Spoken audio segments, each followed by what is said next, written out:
Сайн мэцхан нөхдүүдээ цайхан сургуулийн баг ангийн багш баярсан байна. За өнөөдөр монгол хэлний 2 дугаар ангийн хичээл орно. За хийх алхам. 1-р зургийг ажиглан төсөөлөн бодох. 2-р шүлгийг ойлгож унших. 3-р асуултын дагуу ярилцах. 4-р үйл явдлын дарааллыг тоочин бичнэ. За өнөөдрийн хичээлийн сэдэв зараа тугал 2.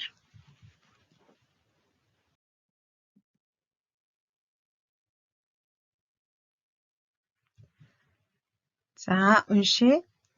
Зургийг ажиглаад үйл явдлыг төсөөлөн бодож ярилцаарай. За дараах зургийг ажиглаж харъя. За ямар үйл явдал болж байгаа бол за төсөөлөн бодцгоё. За энэ зурган дээр маань зараа байна.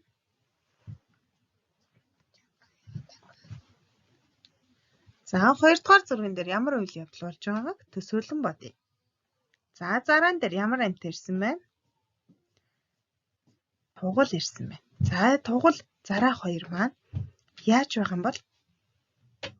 За дараагийн 3 дахь зургийг ажиглан харъя. За 3 дахь зурган дээр зараа тугал 2 ярилцаж байх шиг байна, тийм ээ. За тэгвэл шүлгийг ойлгож уншаарай. Зараа тугал 2 шүлэг уншиж өгье багш нь.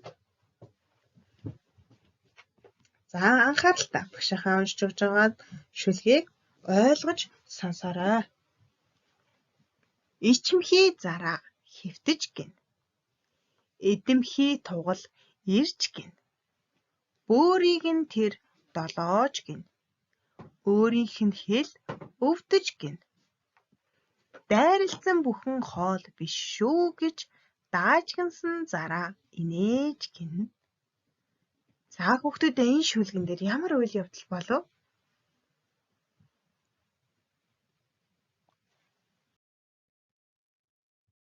За асуултын дагуу ярилцъя. Зарааг яагаад ичимхий гэсэн бэ? Ичимхий зараа хэвтэж гин гэсэн шүү дээ. Яагаад тэгвэл зарааг ичимхий гэсэн юм бол та нар юу гэж бодож байна? За зараа маань өргөсөн доогоор ороод нуугдчихдаг, тийм ээ? Өөрийнхөө өргөсөнд ороод нуугдчихдаг учраас ичимхий гэж хэлсэн юм байна. За дараагийн асуултыг уншъя. Тугалны хил яагаад өвдсөн бэ? За тугалны хил нь өвдсөн шүү дээ. Яагаад өвдсөн гэж бодож байна? Маш сайн байна. За өргөстөө нөгөө зарааны өргөсийг долоочсон учраас хил нь өвдсөн. За дараагийн 3 дахь асуулт. Зараа юу гэж хэлсэн бэ? Тугалны хил нь өвдсөний дараа зараа тугаланд хандаж юу гэж хэлсэн бэ? Зүйтэй. Даажгансан зараа дайралцсан бүхэн чинь хоол биш шүү гэж даажганж тугалд хэлсэн. За дараагийн асуултыг ажиллая. Зарааны хэлсэн үгийг сонгон бичээрэй. За саяны шүлгийг гаргалаа. Зараа тугаланд хандаж юу гэж хэлсэн бэ? За тэр үгийг сонгон дэвтэртээ бичээрэй.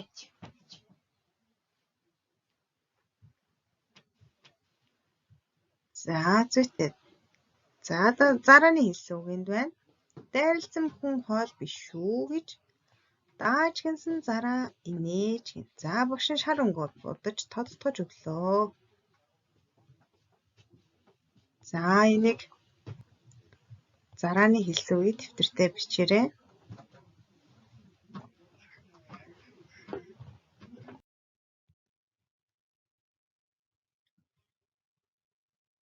За дараагийн.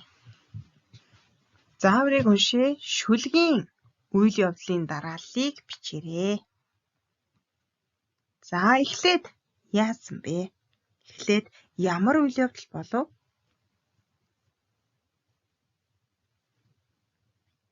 За зараа хэвтэж байсан. Ичимхий зараа хэвтэж байсан. За тэгээ дараа нь яалаа? Зараан дээр ямар амьтан хурж ирлээ? Зүйтэй. За тэгвэл эцэст нь юу болов?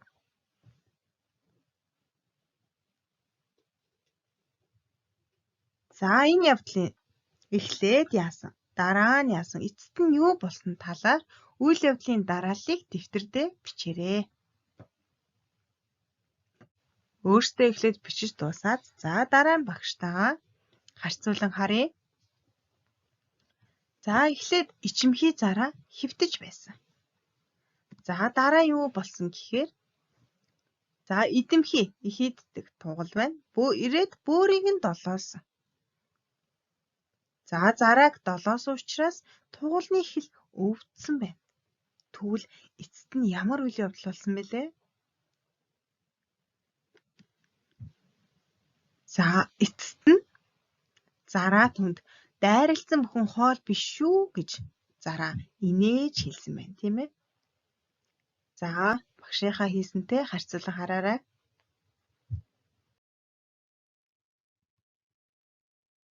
За өнөөдрийн хичээлийн нүдлэх үг.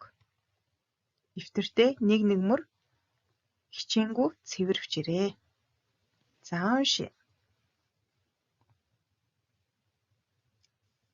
За энэ ямар үг вэ? Ичимхий. Ичимхий. Ичимхий гэдэг үг байна. За дараагийн үгийг харъя. Идэмхий. Идэмхий гэдэг хоёр үгийг нүдлэн дэвтэртээ нэг мөр бичээрэй.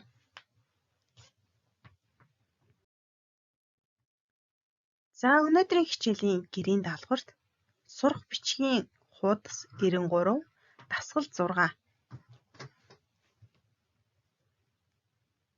За хичээлдээ идэвхтэй оролцсон хүүхдүүдтэй баярлалаа.